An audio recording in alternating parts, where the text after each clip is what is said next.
Queridos irmãos, primeira carta de Paulo aos Coríntios, capítulo 7, faremos a leitura do verso 1 até o verso 9.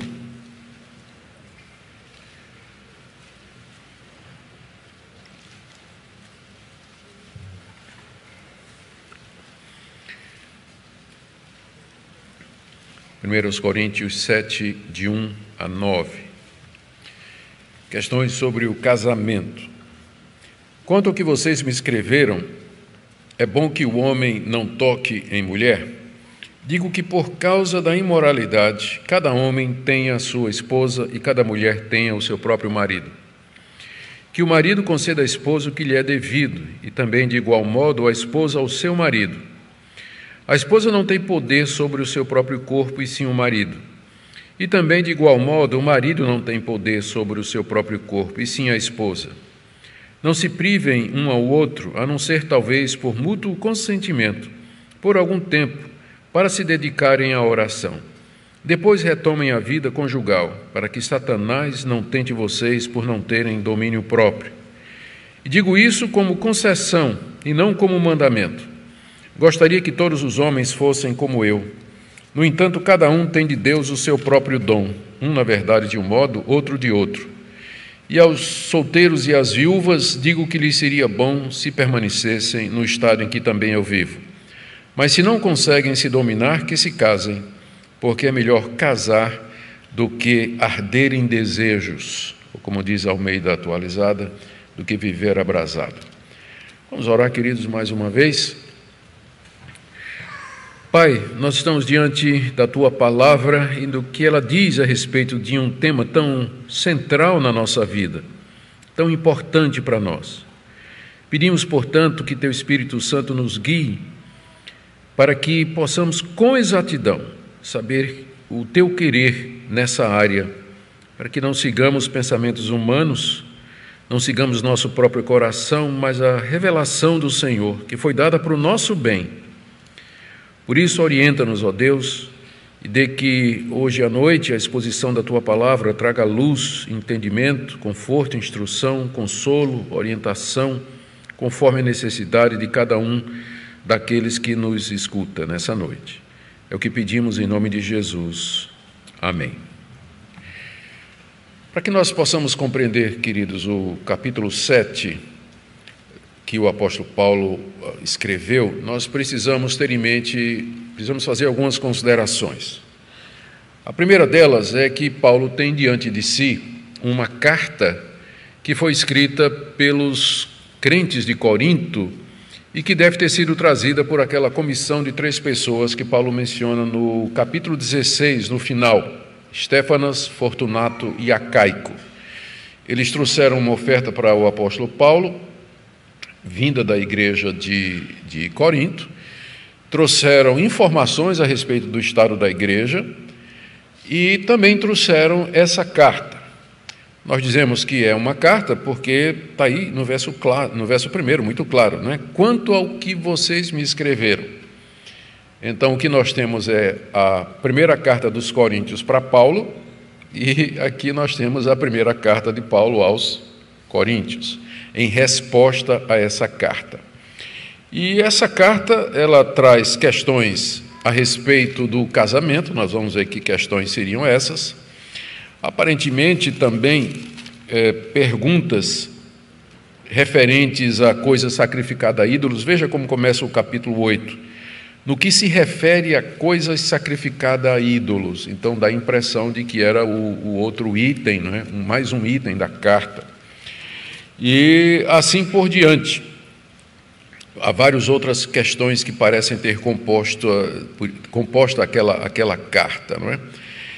E Paulo, então, aqui está respondendo a essas indagações. Para que a gente entenda quais são as indagações dos coríntios a respeito da questão do casamento, é preciso lembrar que a sociedade daquela época, a cultura daquela época, o pensamento, a maneira de pensar das pessoas daquela época, era influenciada por uma visão de mundo que a gente chama de dualismo, e que tem origem no pensamento de Platão, e mais adiante dos seus seguidores, que em filosofia são chamados de neoplatônicos. Basicamente, a ideia que remonta às ideias de Platão é de que a realidade é dividida em dois níveis. No nível de cima, você tem o mundo das ideias, o mundo das coisas espirituais, das realidades e das verdades na sua pureza.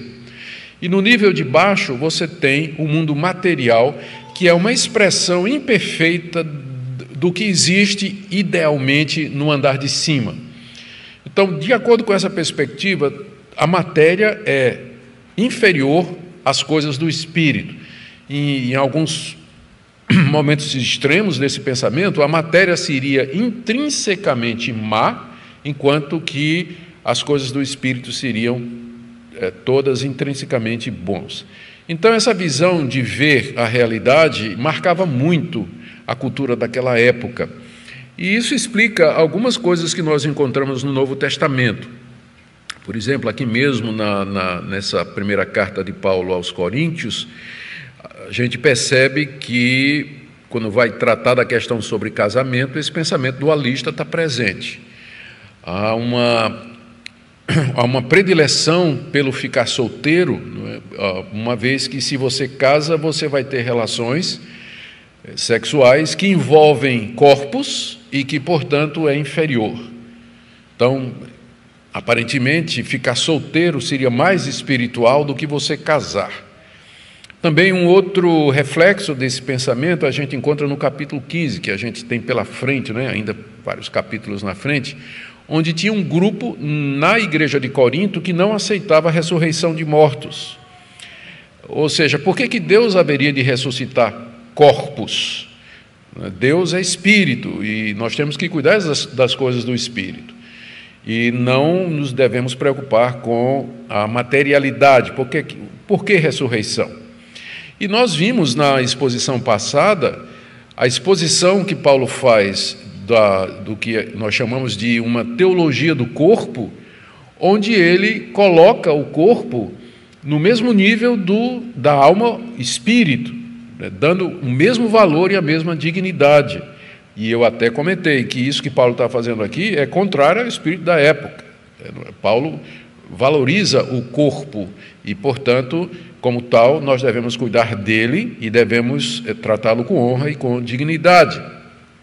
Então, algumas das perguntas que tem aqui e algumas das respostas de Paulo, elas têm que ser abordadas à luz dessa perspectiva aí, não é? Dessa realidade do pensamento da época. A segunda coisa que a gente tem que lembrar é o ambiente da cidade de Corinto, que é conhecido por ter sido um ambiente extremamente sensual, erotizado. E isso por conta da grande quantidade de templos pagãos, do templo da deusa Afrodite, que era uma deusa cujo culto envolvia prostituição cultual, nós falamos disso também na mensagem anterior. Então havia uma pressão muito grande para a imoralidade, para uma vida dissoluta ou na cidade de Corinto, o que também vai explicar algumas coisas que o apóstolo Paulo diz aqui. E a gente tem que sempre manter em mente a ameaça das perseguições. Ser cristão no primeiro século implicava que a qualquer momento você poderia ser assediado pela polícia local, você poderia ter seus bens arrestados, você poderia ser chamado para prestar esclarecimentos, porque a fé cristã era fundamentalmente oposta à visão política da época. O mundo era dominado pelo imperador romano, que era considerado Deus ou divino e que era chamado de Kyrios, Senhor, um apelativo que os cristãos só dariam para o Senhor Jesus Cristo. Eles não chamariam mais ninguém de Kyrios. Mas havia essa demanda do poder, de que os cidadãos romanos ou os habitantes do Império Romano reconhecessem a divindade de César, prestassem algum tipo de culto ou homenagem a ele e que o considerassem como tal, como o Senhor. Os cristãos não fariam isso. Então, a qualquer momento, um cristão, alguém que se professasse cristão, poderia ser interpelado, não é? Porque na mente pagã não tinha separação de igreja e Estado. Quando o cristão dizia, eu não reconheço que César é Senhor, ele não está dizendo, eu não aceito que César é o governante. Ele está só dizendo que não aceita a reivindicação religiosa de César, de que ele é o Filho de Deus. ou de que ele é divino, de que ele era divino. Então você poderia recusar a teologia sem recusar o status de governante, que era isso que os cristãos faziam. Tanto é que na carta aos Romanos, Paulo manda que a gente se sujeite aos governantes. E quando Paulo falou isso, escreveu para os crentes de Roma, onde morava César, e na época era Nero. Então manda que a gente reconheça, que a gente se submeta, que a gente acate. Mas isso não quer dizer que a gente tem que dizer que ele é Senhor. Que ele é Senhor. Então, a qualquer momento, o cristão poderia ser chamado a responder por essa recusa dele em prestar adoração e homenagem ao imperador como divino. Então, esses pontos, a carta, o dualismo, a pressão do ambiente sensual da cidade e a ameaça de perseguições são observações que devemos ter em mente quando a gente entra no capítulo 7 para tentar entender o que o apóstolo Paulo está dizendo aqui. Essa talvez, o capítulo 7 seja um daqueles pontos da Bíblia que ilustram bem como é bom a gente ter um pouco mais de conhecimento além da própria Escritura para entender algumas coisas da Escritura. Não me entenda mal. Mesmo que você não tivesse conhecimento de nada disso que eu acabei de falar aqui, você poderia ler o capítulo 7 e você seria abençoado da mesma forma. Talvez não tanto, mas seria abençoado igualmente, não é? Eu estou dizendo isso porque um dos pontos principais da reforma protestante é a suficiência da Bíblia. A revelação escrita, ela é completa, ela é suficiente para nos dar o conhecimento da salvação e de como a gente deve viver aqui nesse mundo. A rigor, você não precisa de informações da história, como eu trouxe aqui, de filosofia, como eu trouxe aqui, da arqueologia, como eu trouxe aqui. Você não precisa de informações dessas outras disciplinas para ser um crente e servir a Deus com fidelidade aqui nesse mundo. Mas que elas ajudam. A gente serve com mais conhecimento, né? A gente segue com mais conhecimento de causa e com mais embasamento.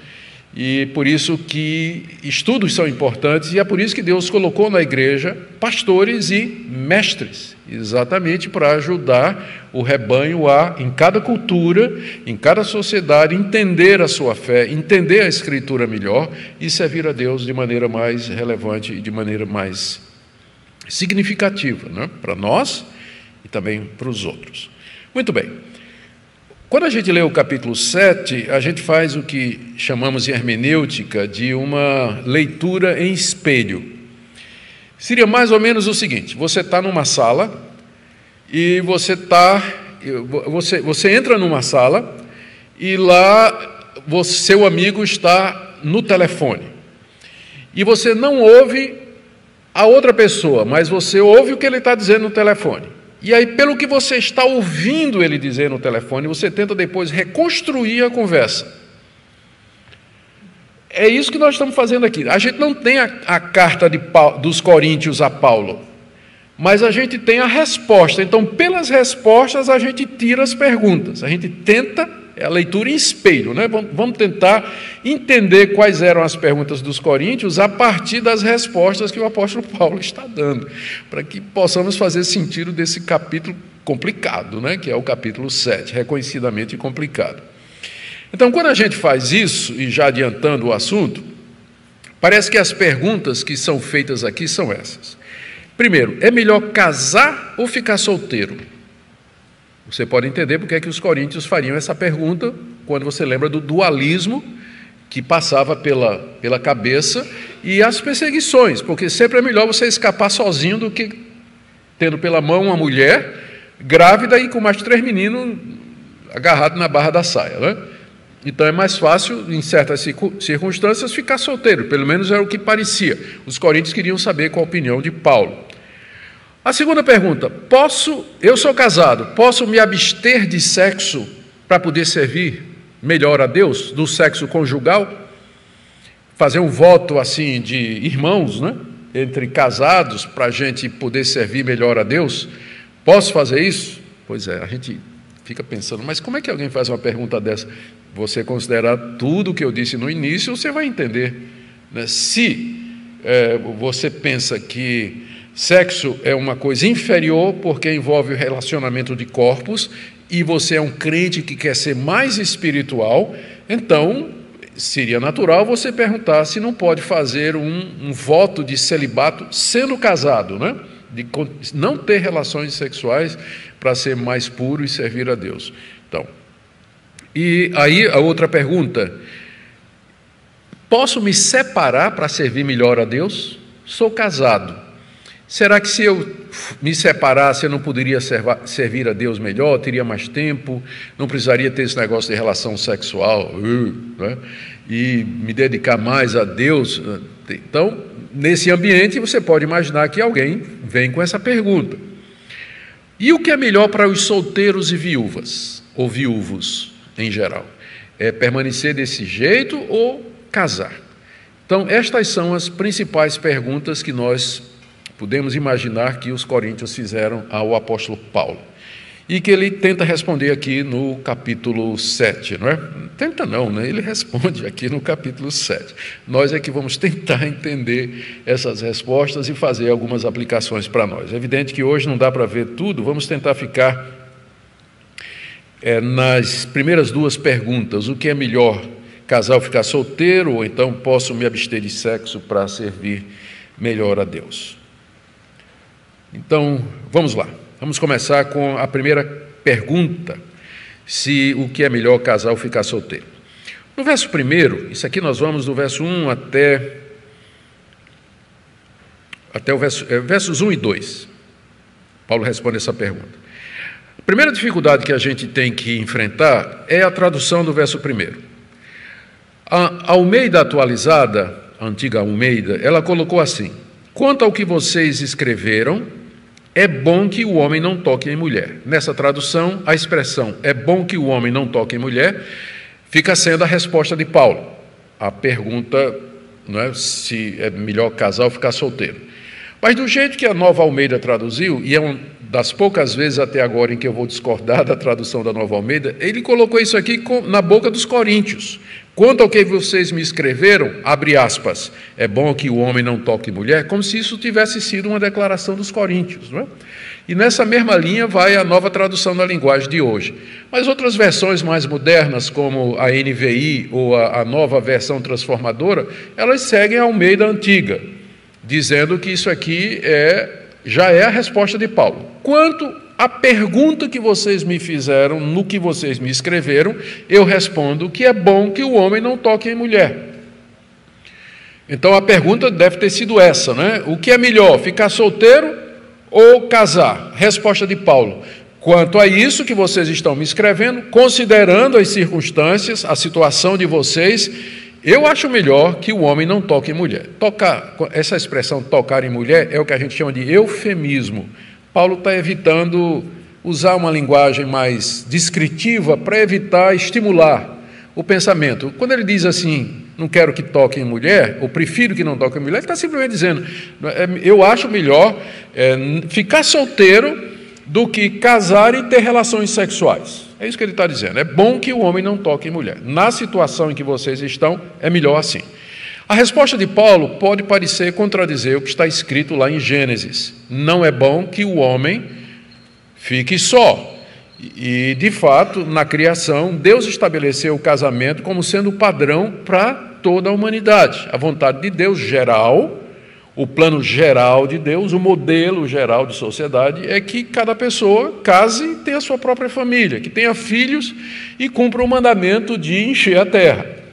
Mas no Novo Testamento, já no Antigo Testamento, já aparecia a figura do nazireu, já havia a figura de pessoas que não se casavam para poder se dedicar ao serviço de Deus. E você já encontra no Novo Testamento exemplos muito claros, como João Batista, o próprio Senhor Jesus e o próprio apóstolo Paulo. E agora ele faz essa declaração de que, sim, o padrão é que a gente case, mas há situações em que ficar solteiro é melhor. Que situações é essa lá de Corinto? Perseguição, a questão do dualismo, a pressão na cidade.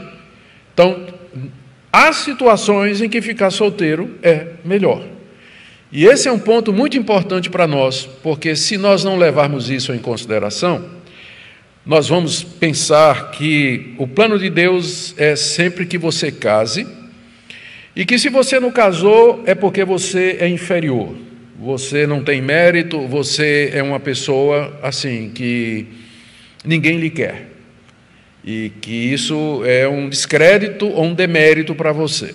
Quando a igreja entende que é possível que Deus tenha como plano e projeto para a vida de algumas pessoas, que elas permaneçam solteiras e que o estado de solteiro, em determinadas situações, diante de Deus é tão digno, tão espiritual quanto o de casado, então isso aliviaria uma carga muito grande nos nossos solteiros e também na vida da nossa igreja. E acabaria com aquele bullying que o pessoal faz, não é? Faz com a moça ou com o rapaz que vai chegando numa certa idade, não consegue fixar uma namorada ou um namorado, e o tempo vai passando, não noiva e não casa, aí começam as piadinhas, as insinuações e as pressões, né?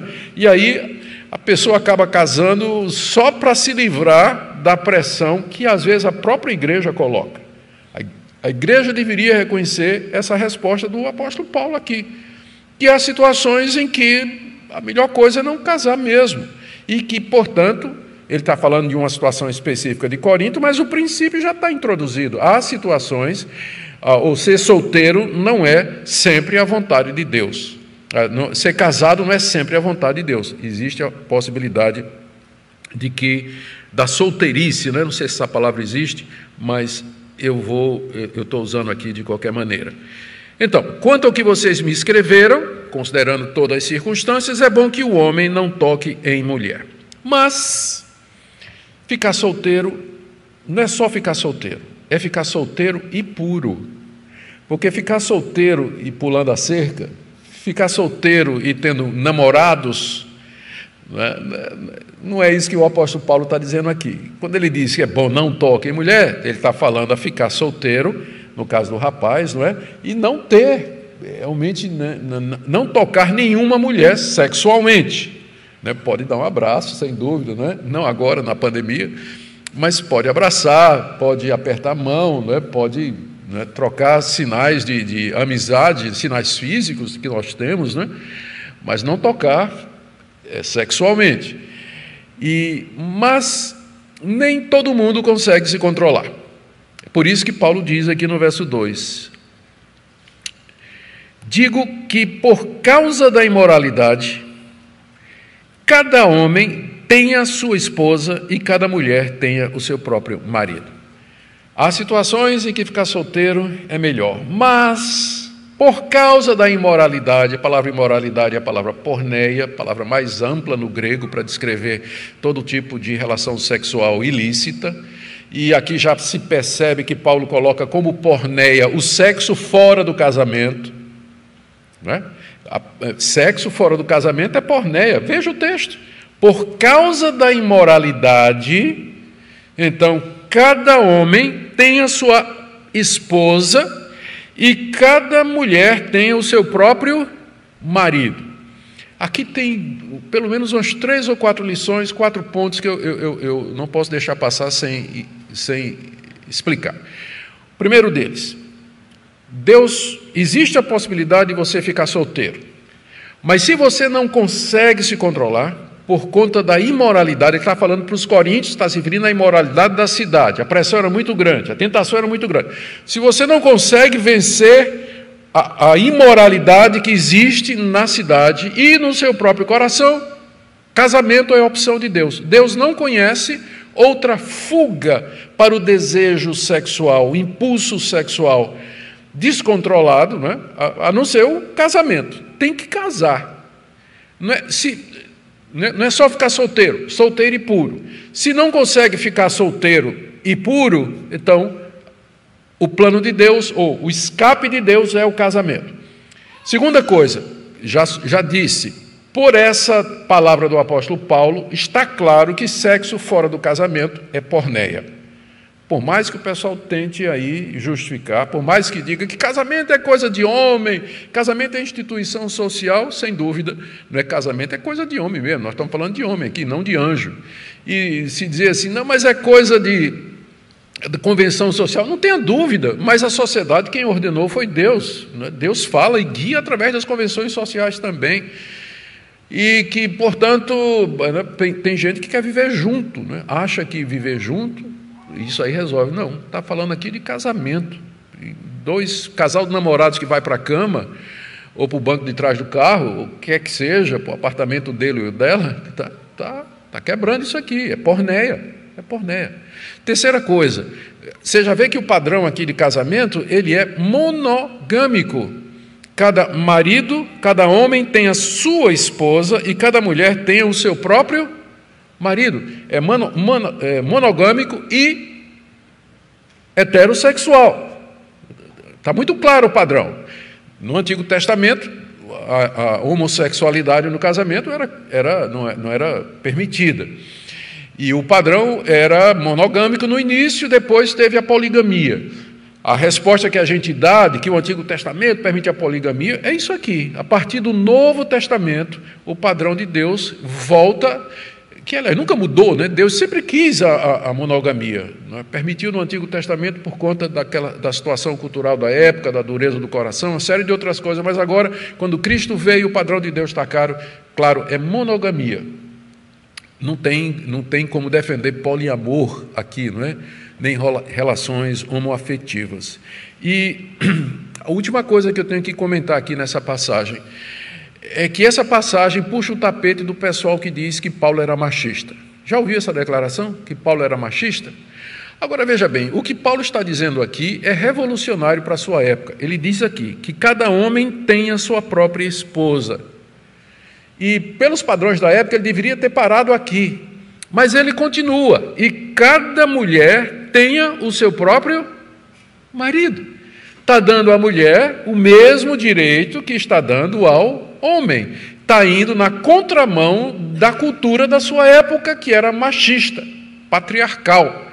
Então, quem acusa Paulo de ser machista e de ser misógino ou de ter uma atitude patriarcal é porque nunca leu Paulo. Isso aqui é só uma das passagens que a gente vai encontrar que mostra como o apóstolo Paulo ele reconhecia a dignidade, o valor e a igualdade da mulher com relação ao homem nessas questões aqui. Então, primeira pergunta: casar ou ficar solteiro? Paulo diz, olha, considerando a situação de vocês, é melhor ficar solteiro. Mas se vocês não aguentam, então, para não cometer imoralidade, case. Mas aí é casamento monogâmico e heterossexual. Esse é o plano de Deus para vocês. Segunda pergunta: se eu posso me abster de sexo para servir melhor a Deus? Aqui a resposta de Paulo está nos versos 3, 4 e 5. Ele diz no verso 3, que o marido conceda à esposa o que lhe é devido e também de igual modo a esposa ao seu marido. Olha a sequência. É melhor casar ou ficar solteiro? Não. No caso de vocês é melhor ficar solteiro, mas se não aguenta, casa. E se casar, sexo é dívida. Sexo é dívida. Veja aqui no verso 3. O que o marido conceda à esposa o que lhe é devido. Não está falando de mesada. É sexo mesmo. Sexo é dívida no casamento. Sexo é dívida no casamento. Quando você casa, você contrai uma dívida com seu cônjuge. Porque todo mundo que casa, casa nessa expectativa. E quem casa, casa na expectativa de ter relações com aquela pessoa. Ninguém casa com outro assim pensando, vamos viver como os anjos. Quem casa? Essa perspectiva, né? Então, há uma expectativa e quando você disse sim, e você assinou diante da autoridade civil, você estava contraindo uma dívida. E diante de Deus também, de satisfazer a necessidade daquela pessoa com quem você se comprometeu. E aqui perceba já o direcionamento. Já que é uma dívida, Paulo está dizendo que eu vou ter relações com o meu cônjuge com o objetivo de atender a necessidade dele ou dela. O direcionamento é de mim para outra pessoa. A maioria das pessoas casa para ser satisfeito sexualmente. E é isso que causa problemas no casamento, né? Eu quero, a minha mulher não me satisfaz, Né? Por que você está se divorciando? Minha mulher não me satisfaz sexualmente. Mas peraí, o objetivo de você ter casado com ela não é que ela lhe satisfizesse sexualmente, mas que você satisfizesse a ela sexualmente. Exatamente porque o pessoal inverte os polos, é que tem tanto divórcio. Eu tenho que pensar no meu cônjuge. Eu casei para abençoar essa pessoa, para fazer ela feliz, para completá-la, e para ser uma bênção na vida dela, inclusive na área sexual também. Agora, quando as pessoas casam por motivo egoísta, eu quero ser satisfeito sexualmente, então os problemas vão começar a acontecer. E separações vão acontecer por isso. E sempre volta, né? No gabinete pastoral sempre aparece essa questão, porque meu cônjuge não me satisfaz sexualmente. Que o marido conceda à esposa o que lhe é devido. E aí, tá certo? De igual modo, a esposa ao seu marido. Se sexo é dívida, não pode servir de moeda de troca. Tipo assim, eu estou com enxaqueca hoje. Né? Não, mas eu estou tão necessitado, sim, mas aí só vamos fazer uma troca, né? Tudo bem, mas em troca, isso. Há pessoas que usam no casamento o sexo como moeda de troca, chantageia o cônjuge, se nega, exatamente porque quer alguma coisa em troca, condiciona. Não tem como pegar o que Paulo está dizendo aqui e transformar ou fugir da força do que o apóstolo Paulo está dizendo aqui. Se é dívida, né, tem que ser pago. Também não estou dizendo que você vai chegar e dizer, mulher, hoje é dia de pagar a dívida. Tem que pagar, não é? O pastor Augusto diz que é dívida, não tem escapatória. Não, eu não estou dizendo isso. Espero que você não chegue a essa conclusão de maneira nenhuma. O que eu estou dizendo é que é dívida, mas é uma dívida entre pessoas que se amam. Vai ter momentos em que a pessoa, de fato, está indisposta ou não está em condições de ter qualquer relacionamento, não é? E o amor que deve permear o casamento, certamente vai mediar isso aí e vai achar uma solução. Mas quando o apóstolo Paulo diz que é dívida, é para evitar o que ele vai dizer aqui no verso 5, no verso 4. Aliás, no verso 5 nós vamos chegar lá. Antes, o verso 4. A esposa não tem poder sobre o seu próprio corpo, e sim o marido. E também, de igual modo, o marido não tem poder sobre o seu próprio corpo, e sim a mulher. Essa primeira parte aqui, que mais uma vez mostra que Paulo não é machista, a esposa não tem poder sobre o seu próprio corpo, e sim o marido. Quando ele acabou de dizer isso, né, se ele tivesse dito isso numa audiência judaica daquela época, todo mundo dizia, isso mesmo, a esposa não tem poder sobre o seu próprio corpo, não. Quem tem poder sobre o corpo dela sou eu. Então, eu é que vou dizer quando, como, aonde, eu é que mando no corpo dela. Muito bem, Paulo. E aí Paulo continua. E também, de igual modo, o marido não tem poder sobre o seu próprio corpo, e sim a esposa. Agora, eu pergunto, um misógino, um homem radical, né, que odeia mulheres e machista, escreveria isso na cultura daquela época? Epa, Paulo, mas aí não. Não é que o marido não tem poder sobre o seu próprio corpo e sim a esposa. Paulo concede à mulher os mesmos direitos, mesmos deveres no verso anterior e mesmo direito aqui nesse verso seguinte, para mostrar que a perspectiva bíblica, longe de ser opressora, longe de ser machista, longe de ser contra as mulheres ou promover discriminação, é libertadora.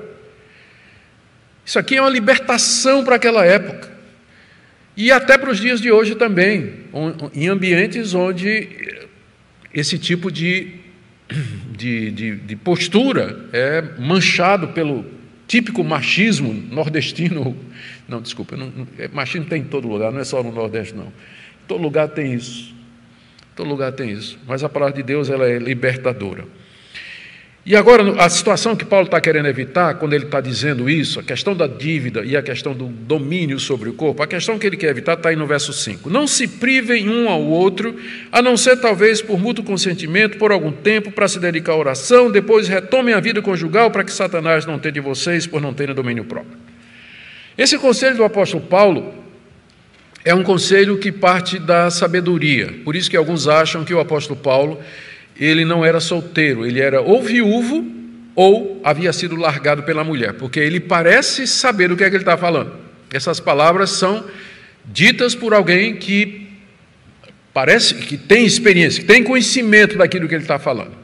Então, há a possibilidade que Paulo era solteiro, nós vamos ver isso mais adiante, mas a possibilidade maior é a viuvez, ou talvez que ele tivesse sido largado pela mulher quando se converteu ao cristianismo, e as leis judaicas da sinagoga obrigavam, então, a mulher a se separar do marido que tivesse apostatado do judaísmo, por assim dizer. Não se privem um ao outro. Por que ele está dizendo isso? Provavelmente a pergunta que está por detrás disso aqui é a seguinte: Paulo, eu quero servir ao Senhor, mas sexo é uma coisa inferior. Eu posso, assim, passar 1 mês, 2 meses, 1 ano sem ter nada com minha mulher ou com meu marido, para que eu possa me dedicar mais à oração, para ser mais santo na minha alma e no meu corpo também? Posso fazer isso? Resposta de Paulo: não. Não se privem um ao outro, a não ser, e aí ele coloca algumas condições. Primeiro, por mútuo consentimento. Primeiro você tem que perguntar à sua mulher se ela aceita isso, ou tem que perguntar ao seu marido se ele aceita isso, né? Passarem um tempo de jejum sexual, para poder, vem a segunda condição, para se dedicar à oração. Terceira condição, que vem um pouquinho antes: por algum tempo, ele não define o tempo, mas pelo que ele está falando, tem que ter começo e tem que ter fim, não é um negócio que é para a vida toda. Então, por um período, e depois retomem a vida conjugal. Então, você pode fazer um jejum de sexo desde que seu cônjuge concorde, desde que seja por um pouco de tempo e desde que seja para se dedicar à oração, para ser um tempo de buscar a Deus. E aqui, nesse caso, a analogia é com o jejum de comida. Jejum de comida ou bebida. A gente jejua, a gente se priva do alimento e da água para se dedicar, tirar um tempo para orar e para buscar a Deus. Então, por analogia, a mesma coisa pode ser feita com relação ao relacionamento sexual. O casal que chega, concorda em fazer isso por um tempo para buscar a Deus e para se dedicar à oração. Agora ele diz: depois retornem à vida conjugal. Por quê? Para que Satanás não tente vocês por não terem domínio próprio, pela incontinência, não é que é o que tem na Almeida Antiga, que é a mesma coisa de domínio. Incontinência é falta de domínio próprio. Pessoas que são casadas e que se privam por muito tempo do relacionamento sexual, eles se tornam vulneráveis e o diabo sabe disso. E Satanás tenta exatamente ali aquela esposa que fica solitária, abandonada em casa, enquanto o marido está pelo mundo, no emprego. Eu sei que ele tem que ganhar o pão de cada dia, mas ele devia pensar também no casamento. Não são poucos os casamentos que se acabaram exatamente por isso, porque eles ficam distantes, por conta de trabalho, por conta de uma coisa ou de outra. O resultado é que acaba arrumando um caso, acaba encontrando uma pessoa, para se satisfazer, acha alguém e depois vem isso aqui. Pastores deveriam cuidar disso aí. Não tem dinheiro que compense a destruição do seu lar e do seu casamento.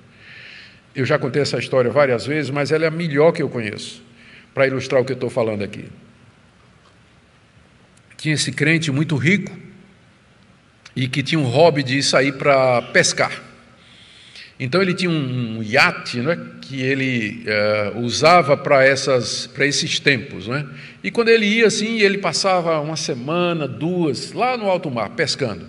E levava o marinheiro com ele e Zefa. Zefa era a cozinheira da família, já fazia anos, né? Uma senhora já de uma certa idade e tal. Ele levava a Zefa para cozinhar. E o pastor preocupado com aquilo, né, com o irmão, porque o irmão passava tempo às vezes, né? E um dia o pastor chamou e disse: meu irmão, é o seguinte, eu sei que você tem o direito de tirar férias, se divertir, mas às vezes o irmão passa muito tempo lá no alto mar, a sua esposa, uma pessoa maravilhosa, vocês são bem casados. Não, pastor, fique tranquilo, eu e minha esposa estamos tranquilos, eu sei exatamente a hora de voltar. E o pastor disse: que hora é essa? Quando é que você sabe que é hora de voltar? Ele disse: quando eu começo a achar a Zefa bonita. Ok.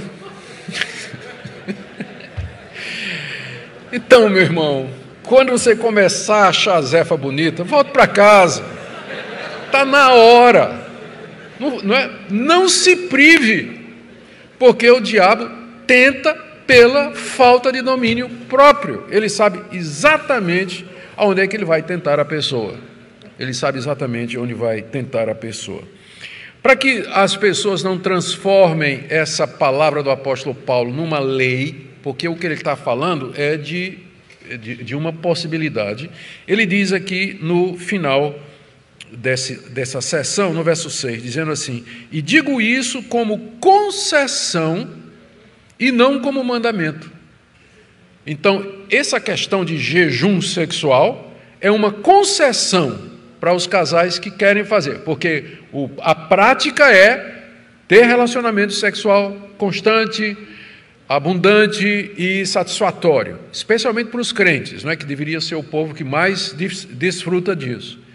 Mas, se quiser, existe a concessão de fazer por um tempo, seguindo todas as recomendações do apóstolo Paulo aqui e tendo cuidado para não ser tentado. Ele diz isso como concessão e não como mandamento. E veja como ele termina no verso 7, retomando a pergunta do verso 1. Eu gostaria que todos os homens fossem como eu. Como é que ele era? Ele não tinha esposa, ele não tinha mulher. No entanto, cada um tem de Deus o seu próprio dom. Uns, na verdade, de um modo, outro de outro. Essa passagem tem desafiado aí os intérpretes, porque a palavra que Paulo usa para dom aqui é a mesma palavra que ele vai usar no capítulo 12 para os dons espirituais. É a nossa palavra carisma, não é? Que ele vai usar. E carismata também no plural, ele vai usar isso aqui. E é a palavra que ele usa. O que tem levado alguns intérpretes a entender que, para o apóstolo Paulo, ficar solteiro é um dom do Espírito. E casar também. Nem todo mundo tem o dom de casar. A prova é a grande quantidade de separações.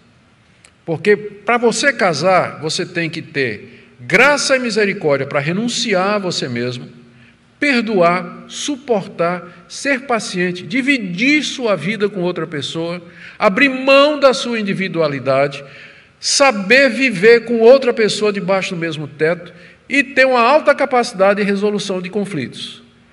Nem todo mundo tem essa condição. Por isso que muita gente casa e depois cai fora. Não dá certo. E às vezes não dá certo no primeiro, não dá certo no segundo, já vai no terceiro ou outro casamento. Pode parar de insistir.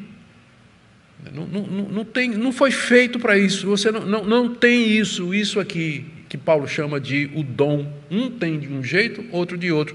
Da mesma forma, ficar solteiro é um dom. E eu creio que esse dom está mais presente nas nossas igrejas do que a gente imagina. E tem muitos jovens que deviam considerar a possibilidade de permanecer solteiros e puros para o serviço de Deus. Eles vão ser muito mais felizes do que se casarem, não tendo condições para isso, nem estando preparados para isso, e o resultado vai ser essa situação de tristeza e miséria que a gente encontra em tantos lugares. Terminando então, queridos, verso 8 e 9, Paulo diz aos solteiros e viúvas: digo que lhes seria bom se permanecesse no estado em que também eu vivo. Mais uma vez, por que Paulo está dizendo isso? Todo aquele contexto de Corinto que eu coloquei diante de vocês. Mas se não conseguem se dominar, verso 9, que se casem, porque é melhor casar do que arder em desejos. O casamento é o escape legítimo que Deus deu para os desejos sexuais. Desejo sexual é legítimo, Deus nos fez assim. O pecado, entretanto, ele manchou a criação original de Deus. E pecado é você querer uma coisa que é certa, com a pessoa errada, no tempo errado e da maneira errada. Pecado é isso. Você querer uma coisa certa, com a pessoa errada, no tempo errado e da maneira errada. O pecado corrompeu o nosso coração de forma que até o impulso sexual, que é uma coisa que é da própria criação de Deus, foi corrompido. Foi corrompido. Por isso, é melhor casar do que ficar ardendo em desejo, e você vai procurar válvulas de escape que não são aquelas permitidas pela Bíblia. Vou fazer algumas aplicações aqui para terminar. A primeira delas, sem dúvida, é para os jovens que estão aqui. Sempre tem muitos jovens aqui na segunda-feira, eu dou graças a Deus por isso. Eu queria que você contemplasse a possibilidade daquilo que Paulo está falando aqui. Ficar solteiro é uma opção. Você não é obrigado a casar.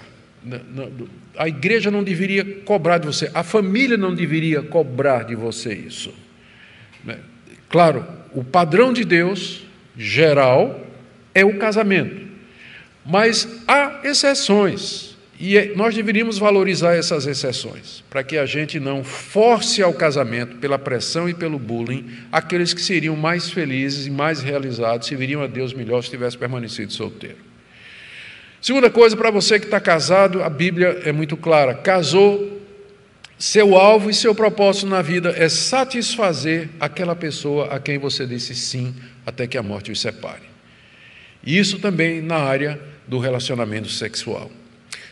Terceira aplicação para os namorados. Sexo fora do casamento é porneia. Não tem como você justificar ou tentar encontrar uma brecha na Bíblia para isso. Você não vai encontrar.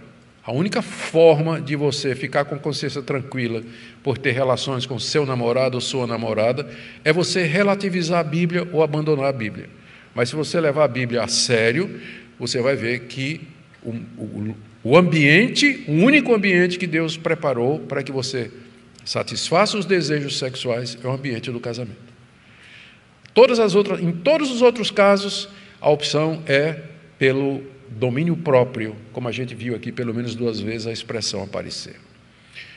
Que Deus abençoe a vida de vocês, que Deus os ajude. Também aqueles que caíram, tropeçaram, há o perdão de Deus, a graça de Deus, a restauração desse Deus maravilhoso. A gente vai falar disso um pouquinho à medida que a gente prossegue aqui, 1 Coríntios capítulo 7. Amém?